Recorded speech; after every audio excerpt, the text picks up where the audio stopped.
Alô, galerinha do primeiro ano, tudo bem com vocês?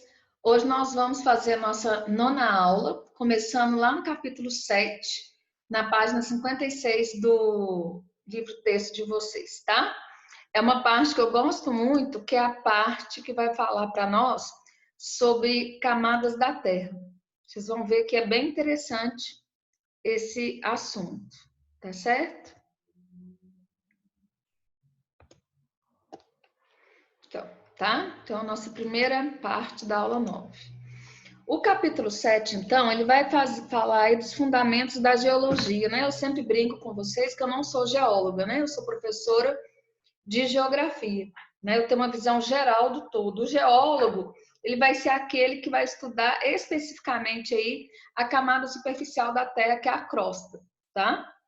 Então, olha aqui, ó. A geologia é a ciência que estuda a crosta terrestre, ou seja, a camada mais superficial do planeta.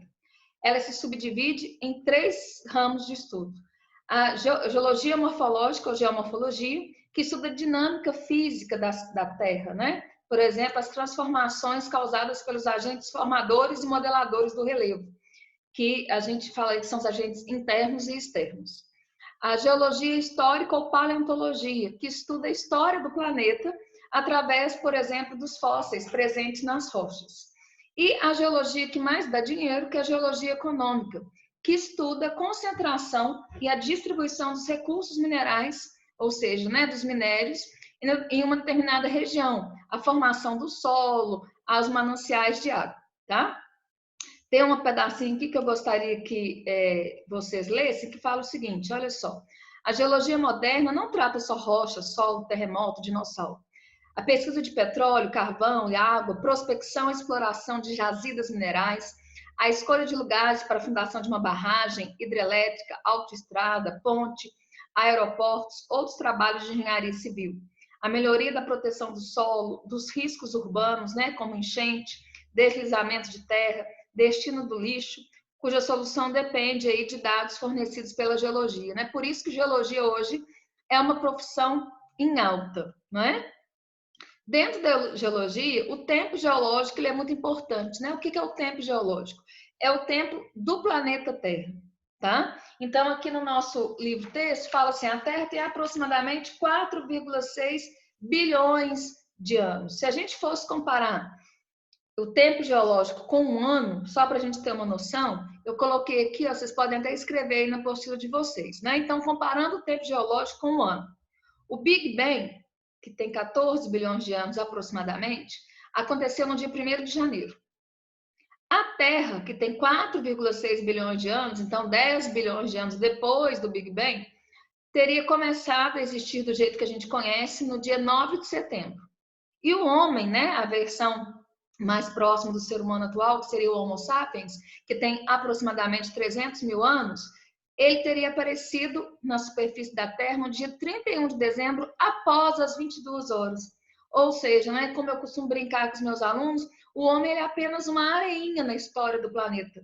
Né? O homem tem toda essa arrogância, mas, na verdade, já existiram outras espécies que dominaram o mundo, como os dinossauros, que são os mais famosos, e passaram. E se a gente não cuidar, a gente também vai passar aí na história da Terra, não é? Aí aqui fala o seguinte, que no plano da idade absoluta, a datação de um evento é realizada, por exemplo, pelo método radioativo, não é?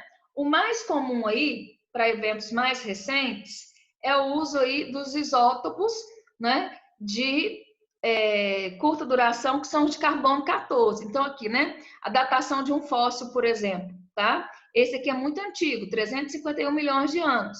Então, ele não vai poder ser com carbono 14, vai ter que ser um tipo de isótopo que tem uma longa vida maior, né? Uma meia-vida maior. Tá? Então, o carbono 14, até 5.700 anos, tá?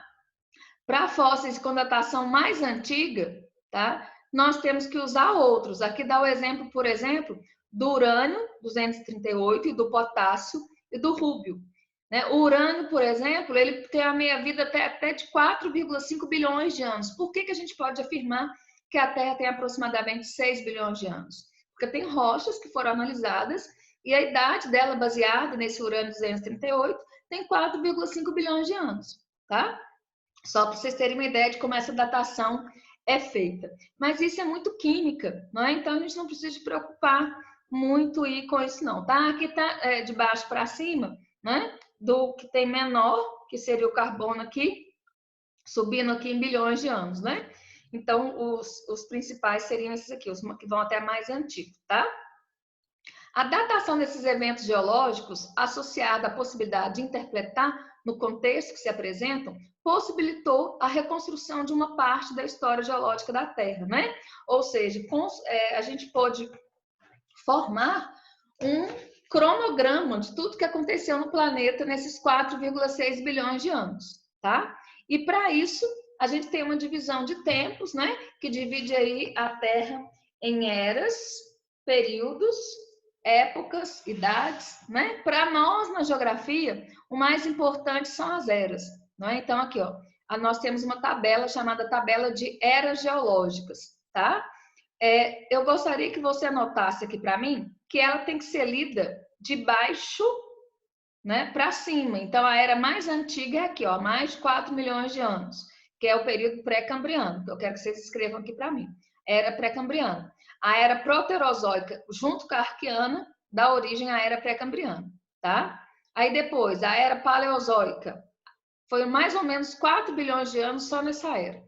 Há mais ou menos 600 milhões de anos, 470 milhões de anos, começou a era paleozoica. Há mais ou menos 225 milhões de anos, começou aí a era mesozoica, não é? E no finalzinho dela aqui, aproximadamente 42 milhões de anos, começou a mais recente, que é a cenozoica. Para a gente guardar a ordem dessas eras, a gente guarda essa frase aqui, ó, prepare-se para mexer cebola. Então, pré é de pré-cambriana, o pá é de paleozoica, o mesozoica e o cenozoica. Então, por exemplo, lá na prova eu falar para você assim, o homem surgiu na era geológica mais antiga, que é a paleozoica. Você vai saber que é a falsa. Primeiro que o homem surgiu na era geológica mais recente, que é a cenozoica. A mais antiga é a pré-cambriana. 2 erros na mesma frase, não é? Então, a gente lê de baixo para cima. Então, olha lá, na pré-cambriana, proliferação de algas, solidificação do magma, primeiras rochas, né?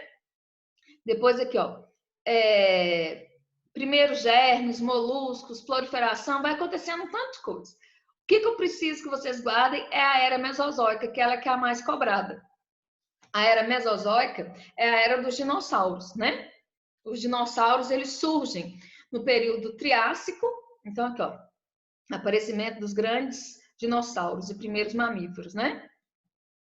Tem seu auge no Jurássico e eles são extintos no Triássico. O homem, tá? Vai surgir aqui, né? No período quaternário, no aparecimento aqui do Homo sapiens, período quaternário da era cenozoica, né? A era cenozoica tem apenas 65 milhões de anos e ela é marcada aqui pelo surgimento do homem, já assim, né, no finalzinho, eu falo que o homem surge aos 47 do segundo tempo, né, na prorrogação, tá? Então, era geológica, a gente tem que guardar só a ordem, prepare-se para mexer cebolas. Aqui tem um textinho bem interessante, que vai falar das 5 grandes extinções, que são chamadas de Big Five, né? Essas 5 grandes extinções, o textinho está te mostrando como que aconteceu cada uma delas, não é? É bem interessante, mas a que eu quero que você guarde mesmo, a mais importante para mim, é a última aqui, ó, tá? O último desses grandes eventos de extinção em massa, também o mais famoso, ocorreu no final do Cretáceo, há cerca de 65 milhões de anos. Foi nesse período que desapareceram a maioria dos dinossauros. Apenas as aves sobreviveram e outros animais populares como pterossauros. Em menos de 2,5 milhões de anos, 76% das espécies se extinguiram, né? Esse aqui é considerada a mais importante e a que mais cai nos vestibulares e nas provas. Segundo as teorias evolutivas, o parente mais próximo do dinossauro seria a galinha. Depois vocês dão uma olhadinha nisso na internet, né? Mostrando lá o pé da galinha, né? Muito parecido com o pé lá do dinossauro, tá? Existe hoje o risco de uma 6ª extinção, tá? Voltando um pouquinho aqui na extinção dos dinossauros, A teoria mais bem aceita, ela fala que os dinossauros se extinguiram porque um grande meteoro caiu na península de Yucatán, no México, né? Ele mudou totalmente o clima do planeta, levantou uma nuvem de poeira que levou mais de 1000 anos para se dissipar, acabou com toda a vida que havia no planeta, né? Começando aí pelos vegetais, porque não era possível fazer a fotossíntese. Então, os animais herbívoros morreram de fome, depois os carnívoros. E aos poucos conseguiram aí sobreviver e se adaptar, não é? Todas as grandes extinções, depois vocês podem ler aqui de maneira mais detalhada, todas foram causadas por processos como vulcanismo, meteoros, mudanças bruscas climáticas, todas coisas assim que não podiam ser controladas pelas espécies que sobreviviam naquela época, né? Que viviam naquela época. Mas a nossa extinção, a sexta extinção, que é considerada a extinção do antropoceno, o antropoceno seria o período atual, onde o homem domina o planeta, ela pode ser causada pelo próprio homem. Ou seja, né, pela primeira vez na história da Terra, uma espécie pode se colocar em risco de extinção. Isso é muito grave, por quê? Porque não é o planeta que vai deixar de existir, não é a Terra que está em risco, e sim a espécie que domina o planeta hoje, que é o ser humano, tá? E o ser humano, com essa questão ambiental, ele tem devastado aí o planeta, tá? A matéria dessa aula é esses dois temas aqui, e o exercício que vocês vão fazer para mim é o em classe, da página 333 e 334, e o caderno de exercício, capítulo 7, do número 1 ao número 4, tá? Por favor, não deixem de fazer atividade. Eu tenho notado que o pessoal tem assistido só as aulas de explicação e depois não tem assistido as aulas de correção. Muita coisa também eu explico, tiro dúvida, né? Assim, aquelas dúvidas que eu sei que já aparecem nas questões, dou dicas através da correção. Então, por favor, não deixem de fazer a correção, tá? Depois eu volto com o vídeo da correção da aula 9.